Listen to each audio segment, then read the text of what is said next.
সবাইকে good morning জানিয়ে আজকে আবার একটা নতুন ব্লগ স্টার্ট করলাম।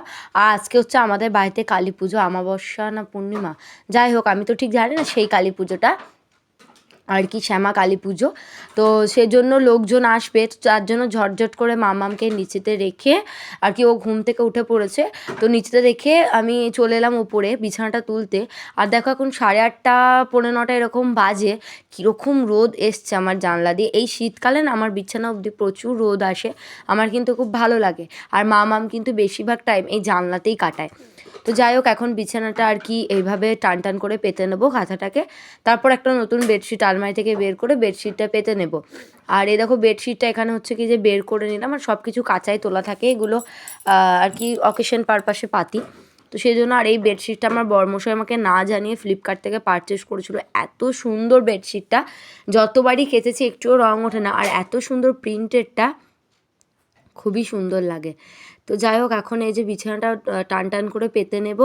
আর বিছানাটা পাতার পরে আমি স্নান করতে যাব। আজকে কিন্তু আমি উপোস করেছি, দেখি স্নান এখনও করতে পারি বা বিকালবেলাতেও করতে পারি, কারণ মাম্মাম যেহেতু পটি টটি করবে, খাওয়াতে হবে। আমাকে সবাই বারণ করেছিল উপোস না করতে, কিন্তু কেন জানি না ঠাকুর হঠাৎই মানে আমার মন টানলো যে আজকে উপোসটা করি। সকাল থেকে এখনও পর্যন্ত কিছু খাইনি। আমি যদি থাকতে পারি, আমার যদি কোনো রকম প্রবলেম না হয়, তাহলে আমি উপোসটা করেই ফেলবো। তো যাই হোক, এদিকে দেখো বেড কভারটা টান টান। তো চলো এখন ঝটঝট করে বেডশিটটা পেতে নিই। দেখতে থাকো ব্লগটা, আশা করি অনেকটা ভালো লাগবে। আমাদের বাবার বাড়িতে কিন্তু ধুমধাম করে পুজো বলতে নিজস্ব পুজো একটাই হয়, সেটা হচ্ছে মা কালী পুজো।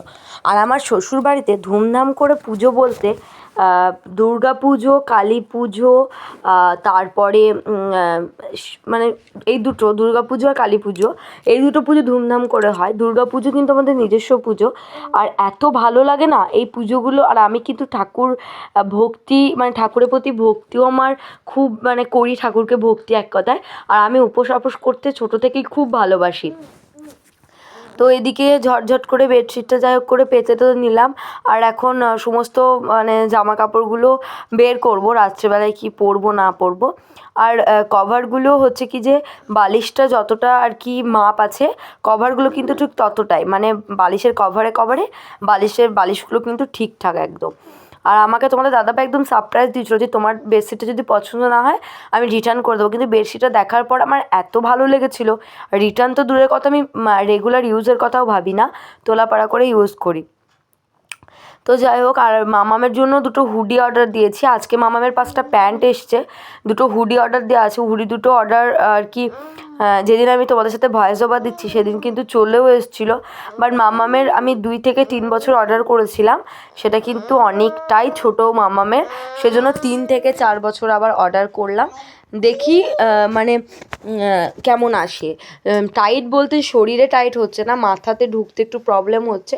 আর হাতটা তুলতে, মানে কোনো হাত যখন তুলে কিছু করছে তখন সেটা পারছে না। এদিকে মাম্মামের আর কি আমার এই জামা প্যান্টগুলো না সব বাইরে পড়েছিল, আর ব্ল্যাঙ্কেটটা আর কি মানে একটু বাইরে গিয়ে ঝেড়ে নিয়ে এলাম, এত ধুলো পড়েছে। মামামের যেহেতু ডাস্ট অ্যালার্জি আছে, ওর কিন্তু এই ধুলো, পাউডার, পারফিউম, ক্রিম এগুলোতে অনেক প্রবলেম হয়।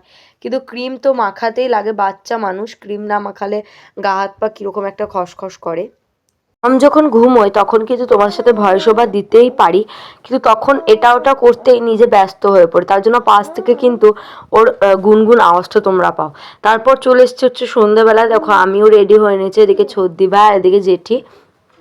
তো জেঠি বলছে কি রে ভিডিও করছিস, আমি একটু পোজ দিয়ে বসি। এদিকে পিসি, 2 পিসি সবাই আর কি বসেছিলাম, বসে কিন্তু গল্প করছিলাম। আর আমি কিন্তু ফাইনালি উপোসটা করেই নিলাম, মানে সারাদিন আমার কোনো প্রবলেম হয়নি। আর একটু আগে স্নান করে এলাম, তো উপোসটা করে নিলাম। এদিকে ছদ্দি খুব হাসাহাসি করছিল, বলছিল আমাদেরকে সব কীরকম লাগছে।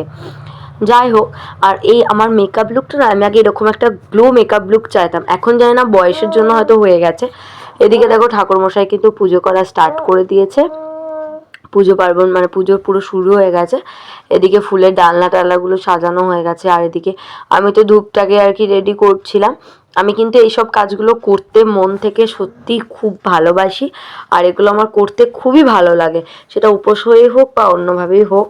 আমি কিন্তু আলপনা দিতেও খুব ভালোবাসি, খুব একটা বিশাল ভালোভাবে পারি না, তবে যতটুকু পারি ততটুকুই। তো দেখতে থাকো ব্লগটা, আশা করি অনেক অনেক ভালো লাগবে।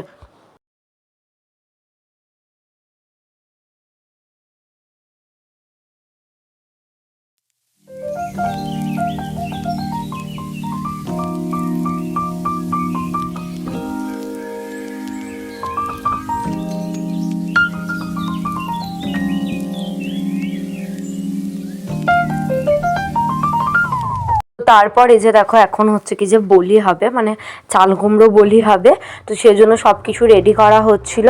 তো চাল কুমড়োটা বলি হয়ে গেলে তারপর নয়তো তারপর কিন্তু এই প্রসাদটা আমাদের কালকে রান্না করা হবে। যেমন চাল কুমড়ো তরকারি করে, এই চাল কুমড়োটা না একদম নর্মাল চাল কুমড়োর মতো লাগেই না, এত মানে বলতে হয় না প্রসাদের এতটা টেস্ট লাগে, আমার তো মারাত্মক খেতে লাগে, টক টক ফ্লেভারটা আসে কিন্তু খুবই ভালো লাগে। এদিকে হোমটাও যেন একদম মানে ভালো মতনভাবে ধরে উঠেছে। আর এখন কিন্তু রাত্রি ওই 11:15 মতো বাজে, মাম্মাম কিন্তু এখনও ঘুমোয়নি। মাম্মামকে যে তোমাদের সাথে একটু শেয়ার করবো সেটা আর হয়নি। পরের দিন, হ্যাঁ কালী পুজোর পরের দিন। তো এখন এই যে মামামের জন্য হচ্ছে কি যে দুধ আর সাবু করে নিয়ে এসেছি। ওকে তো কাউ মিল্ক দিই না, গলা একটু হালকা বসে গেছে, তোমরা একটু ম্যানেজ করে নিও।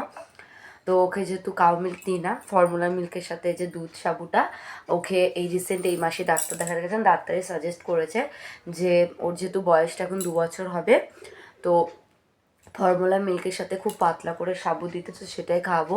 আর এদিকে দেখো মামাম শোনা এখন ঘুমোচ্ছে, তো ওকে তুলে খাওয়াবো, 3:30 বেজে গেছে। আর একটু পরে ঠাকুর বেরোবে, ওকে এমনিতেও তুলতেই হতো, তো দেখলাম খাইয়ে দিই, তারপর যদি ওঠে তো উঠবে।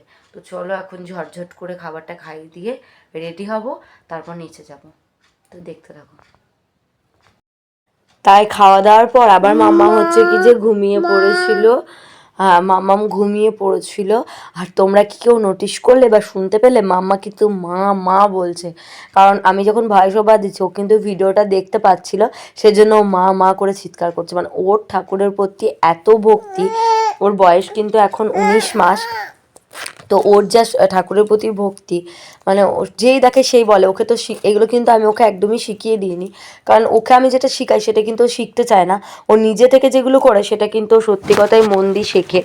সেজন্য ও ঠাকুর দেখলেই প্রণাম করে, ঠাকুরের প্রতি একটা আলাদা রকম ভক্তি এগুলোর আছে। তো চলো ভিডিওটা এই পর্যন্ত, বাই, দেখা হবে নতুন ব্লগে।